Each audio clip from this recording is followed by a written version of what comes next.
Jumpa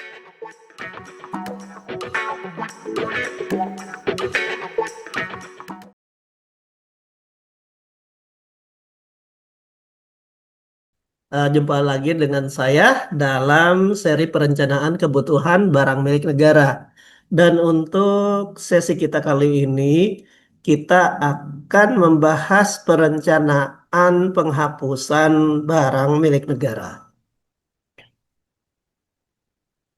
Perencanaan barang milik negara sendiri ini terdiri dari beberapa skenario. Yang pertama perencanaan pengadaan, lalu pemeliharaan, pemanfaatan, pemindahanganan, dan juga penghapusan. Dan yang akan kita bahas adalah perencanaan penghapusan. Sebelum kita melangkah ke perencanaan kebutuhan barang milik negara dengan penghapusan, maka tentunya kita perlu tahu dulu penghapusan itu apa, yakni tindakan menghapus barang milik negara atau daerah dari daftar barang dengan menerbitkan keputusan dari pejabat yang berwenang untuk membebaskan pengelola, pengguna barang, dan ataupun kuasa pengguna barang dari tanggung jawab administrasi dan fisik atas barang yang berada dalam penguasaannya. Penghapusan barang milik negara sendiri ini bisa terjadi karena sebab-sebab. Yang pertama adalah karena adanya penyerahan ke pengelola barang. Kemudian juga boleh karena pengalihan status pengguna ke pengguna barang lain atau alih status antar pengguna. Kemudian karena adanya pemindah tanganan, putusan pengadilan, ketentuan perundang-undangan, karena pemusnahan ataupun karena disebabkan oleh sebab-sebab lain. Sehingga dilakukan penerbitan keputusan untuk penghapusan BMN tersebut. Prinsip umum penghapusan bisa kita lihat, yakni di mana penghapusan itu terdiri dari dua skenario, itu untuk pengguna barang atau di daftar barang, ya. Nah, yang pertama ini adalah dilakukan dengan menerbitkan keputusan penghapusan dari pengguna barang ini tanpa mendapat persetujuan penghapusan dari pengelola. Yang mana yang termasuk dalam kategori ini tanpa mendapat persetujuan penghapusan dari pengelola? Yakni yang pertama adalah pengalihan status antar pengguna atau pengalihan ke pengguna barang lain. Yang kedua itu pemindahanganan, dan yang ketiga karena adanya pemusnahan. Jadi cukup dengan menerbitkan keputusan penghapusan tanpa melalui persetujuan dari pengelola. Dan hal ini dilaporkan ke pengelola barang. Nah, berikutnya yakni yang dilakukan dengan menerbitkan keputusan penghapusan dari pengguna barang ini setelah mendapatkan persetujuan dari pengelola barang. Nah, untuk kategori ini ada 4. Yang pertama ini adalah karena adanya penyerahan kepada pengelola. Nah, ini bisa saja karena contoh asetnya idle, ya, sehingga diserahkan. Lalu kemudian adanya putusan pengadilan yang telah berkekuatan hukum tetap dan sudah tidak ada upaya hukum lainnya. Kemudian karena ketentuan perundang-undangan dan juga karena adanya sebab-sebab lain. Nah, untuk 4 skenario ini itu bisa diterbitkan keputusan penghapusan oleh pengguna setelah mendapat persetujuan. Nah, ini pun setelah dilakukan akan dilaporkan kepada pengelola. Lalu kita beralih ke perencanaan kebutuhan barang milik negara untuk penghapusan. Nah, tentunya yang perlu kita perhatikan yang pertama adalah untuk daftar barang kuasa pengguna barang, ya. DBKP ini untuk menginventarisir mana BMN yang akan diajukan usul penghapusannya, rencana penghapusannya, ya. Nah, untuk objek RKBMN penghapusan ini juga tidak termasuk BUMN yang menjadi objek RKBMN pemindatanganan dan juga RKBMN pemeliharaan. Lalu, apa yang harus diperhatikan oleh kuasa pengguna barang dalam rangka menyusun rencana kebutuhan barang milik negara untuk penghapusan?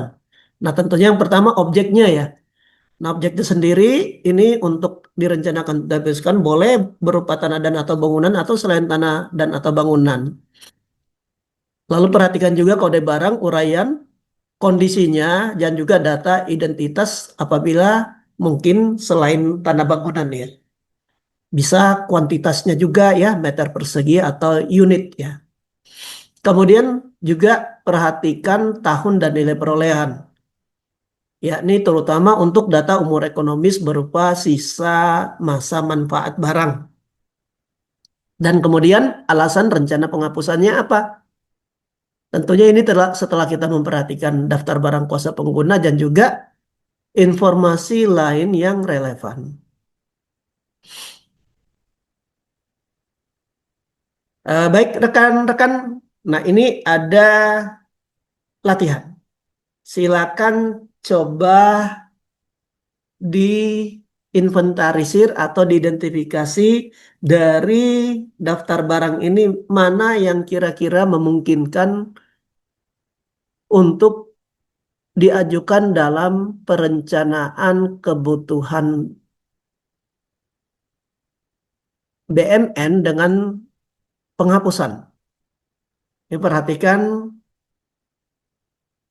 keterangan yang ada ya. Nah, ini ada yang digunakan sendiri, dihibahkan, pemindatanganan dan juga lainnya. Ini. Oke, silakan ya. Nanti kita akan bahas di akhir sesi. Kemudian kita lanjut ke kelengkapan dokumennya sendiri untuk RKBMN penghapusan ini, yakni surat pengantar tentunya. Lalu RKBMN-nya ini disesuaikan kalau di tingkat UKPB berarti di tingkat KPB ya, hingga di tingkat pengguna barang. Kemudian SPTJM atau surat pernyataan tanggung jawab mutlak. Kemudian khusus untuk di tingkat pengguna barang ini akan mengajukan review dulu ke APIP ya.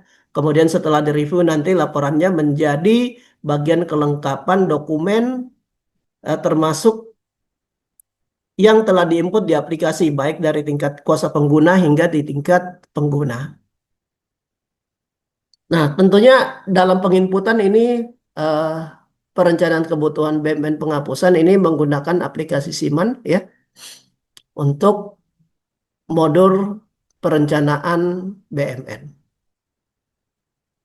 Lalu bagaimana penyampaiannya? Di sini kuasa pengguna barang ya akan mengajukan RKBMN penghapusan, lalu di wilayah akan dikonsolidasi di eselon 1 konsolidasi dan juga dilakukan penelitian ataupun perbaikan jika memang diperlukan, kemudian dikonsolidasi lagi di level pengguna barang dan juga bisa dilakukan penelitian. Kemudian setelahnya baru diajukan ke APIP untuk dilakukan review atas kebenaran kelengkapan dan juga kepatuhan penerapan kaidahnya. Nah, untuk alur sendiri bisa seperti ini. Kita lihat dari Satker ke wilayah tadi ya, konsolidasi hingga di pengguna. Kemudian nanti direview oleh APIP dan apabila telah direview, kemudian diajukan ke pengelola untuk dilakukan penelaahan dan hasilnya nanti disampaikan kembali ke pengguna barang. Untuk waktunya sendiri, untuk batas waktu pengusulan RKBMN, ini minggu pertama di bulan Januari tahun anggaran sebelumnya. Nah, tentunya ini untuk sudah di tingkat pengguna ya.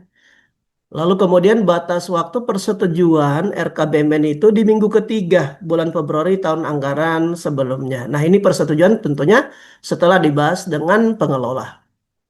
Untuk perbaikan sendiri atau perubahan RKBMN pengusulannya ini 1 bulan sebelum revisi anggaran di tahun berjalan. Kemudian untuk perubahan persetujuan ya atas usulan ini 1 minggu sebelum revisi anggaran oleh pengelola. Nah, Rekan-rekan, kita kembali ke latihan tadi. Kira-kira tebakannya yang mana yang bisa diajukan RKBMN penghapusannya? Nah, ini kita lihat. Ya, jadi tanah persilainya yang nomor 5 ya. Ini memang karena rencana hibah ke Pemda ya. Sehingga perlu juga kita ajukan RKBMN penghapusannya. Lalu berikutnya ini minibus ya, nomor 3. Ini digunakan sendiri dan akan direncanakan untuk dilakukan pemindahan. A plus dulu buat yang betul ya jawabannya tadi.